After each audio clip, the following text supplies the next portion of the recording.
This week, I wanted to bring you up to date on the rapidly escalating tensions between India and Pakistan, with Pakistan now warning that it believes an attack from India is imminent. It might seem like a regional issue, but I want to explain why this matters globally. The situation is changing really quickly, so I'm going to stay away from the day-to-day TikTok.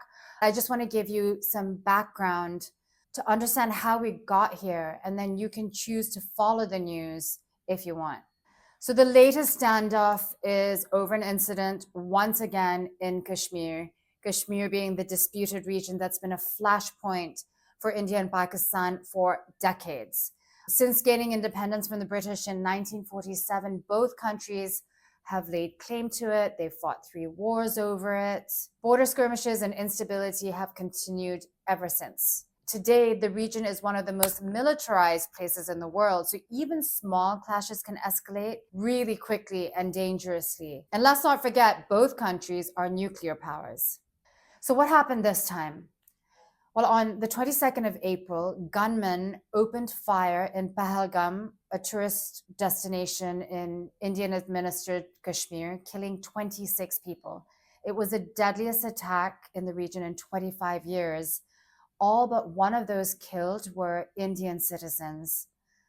So for years, Western and Indian intelligence have alleged parts of Pakistan intelligence agency have quietly been supporting militant groups. It's a charge Islamabad denies. So when this attack happened, New Delhi swiftly blamed Pakistan for this attack. Islamabad strongly denied the allegation, unequivocally condemned the attack. It also called for an independent investigation.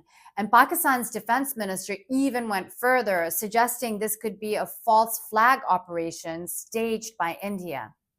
Now, he hasn't offered any concrete evidence of that, so those claims are hard to verify. So who was behind the attack? Now, there's been a bit of confusion here. Shortly after the attack, reports circulated that a little-known group called the Resistance Front had claimed responsibility on its website.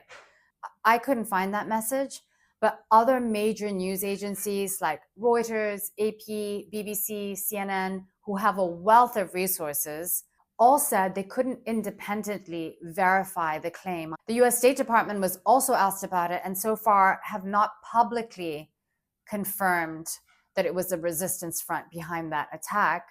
And then there was a bit more confusion because a few days later, another message popped up on social media in which the Resistance Front denies any involvement. They also claimed that their original site had been hacked and blamed Indian cyber operatives for faking the message. Again, hard to verify. Now, I want to give you a bit of background to give you a broader context of what's been happening here. Now, for decades, India, which is, of course, Hindu majority, has long battled an insurgency in Kashmir, which is Muslim majority, with rebels there demanding either independence or some wanting to join Pakistan. India accuses Pakistan of supporting these groups. Again, it's something Islamabad denies. Now, in 2019, Indian Prime Minister Narendra Modi's government took a really significant step. They revoked Kashmir's constitutional autonomy and placed it under direct rule from New Delhi. And that sparked mass protests. Since then, Modi's government has imposed sweeping measures to curb dissent with a huge security presence in Kashmir. His administration says the militancy has declined as a result, but analysts argue this latest massacre challenges that narrative. And the other thing is, even though there have been violent attacks in the Kashmir Valley before, attacks targeting tourists are rare, making this one particularly alarming. So the search for the perpetrators goes on. Pakistan continues to push for an independent investigation, while Indian authorities say they are hunting down the attackers. Now, this attack has sparked widespread outrage in India, but there have also been calls for restraint on the government's part to avoid harming innocent civilians. According to Reuters, Indian forces have detained over 500 people for questioning, searched nearly 1,000 homes, and the chief minister of the region has urged caution, warning against actions that could further alienate local communities. Now, there's still a lot we don't know, but the consequences are real, and they could easily tip into a wider conflict. Since the attack, relations have spiraled. India expelled Pakistan's military, naval, and air advisors, shut down border crossings, and signaled the suspension of a critical water sharing agreement. And that's really key. I'm going to tell you a bit more about that in a moment. In response, Pakistan suspended trade, closed its airspace, and sent Indian diplomats home. Now, a bit more about that water agreement and why it's so important. The Indus Waters Treaty has been in place since 1960. It governs how India and Pakistan share the Indus River system, which is a lifeline for millions across both countries. The river starts in Tibet and flows through Indian controlled Kashmir and into Pakistan.